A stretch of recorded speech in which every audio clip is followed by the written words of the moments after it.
নেত্রকোনার দুর্গাপুরের বন্যা পরিস্থিতি আরো খবর জানবো, যুক্ত হচ্ছে সংবাদদাতা রাজেশ গৌড়।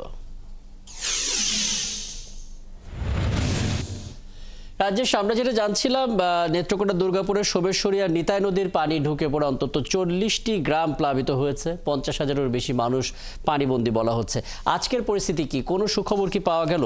আবহাওয়ার খবরটাই বা কেমন সেখানকার, এবং প্রশাসন এখন পর্যন্ত কি ধরনের পদক্ষেপ নিয়েছে দুর্গতদের জন্য?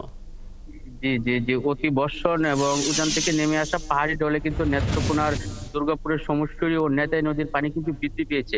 এই বৃদ্ধি পাওয়াতে কিন্তু দুর্গাপুর উপজেলার 7টি ইউনিয়নের ভিতর কিন্তু 5টি ইউনিয়নে কিন্তু প্লাবিত হয়েছে।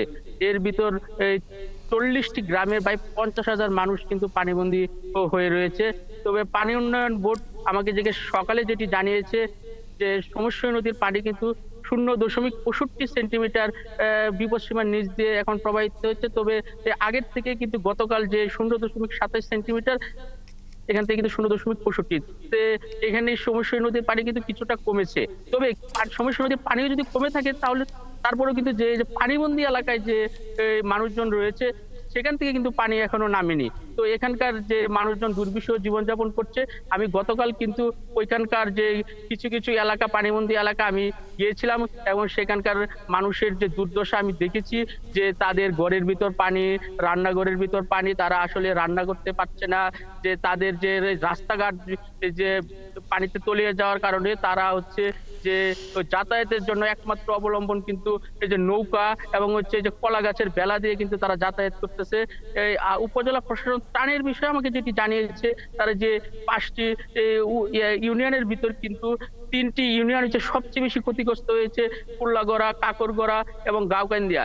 এই 3টি ইউনিয়নে কিন্তু 4 টন করে 12 টন চাল কিন্তু জিআরের তারা বিতরণ করেছে এবং বাকি যে 2টি ইউনিয়ন সেগুলোতে কিন্তু তারা ত্রাণ বিতরণ করবে। এছাড়াও কিন্তু উপজেলা প্রশাসনের সাথেও কিন্তু যে বিভিন্ন রাজনৈতিক সংগঠন তারাও কিন্তু এই ত্রাণ সহায়তা বিতরণ করেছে। যে বিএনপির কেন্দ্রীয় আইন বিষয়ক সম্পাদক ব্যারিস্টার কায়সার কামালের পক্ষ থেকে গতকাল কিন্তু উপজেলা বিএনপি এবং পৌর বিএনপির এবং তার অঙ্গ সংগঠনের নেতাকর্মীরা গাঁওকান্দা ইউনিয়নের 3,000 পানিবন্দী মানুষের মাঝে শুকনো খাবার এবং স্যালাইন বিতরণ করেছে। এছাড়াও এই পানিতে কিন্তু সবচেয়ে বেশি ক্ষতিগ্রস্ত হয়েছে কৃষিতে।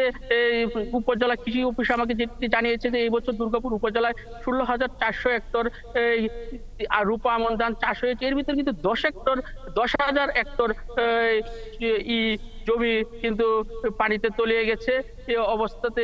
এছাড়া হচ্ছে যে প্রাথমিক বিদ্যালয় 64টি বন্ধ রয়েছে, 8টি প্রাথমিক বিদ্যালয়, মাধ্যমিক বিদ্যালয় বন্ধ রয়েছে।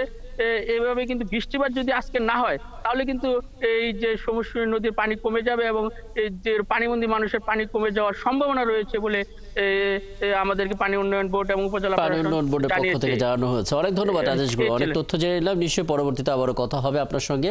নেত্রকোনা দুর্গাপুরের বন্যা পরিস্থিতির খবর জানাচ্ছিলেন সংবাদদাতা রাজেশ গৌড়।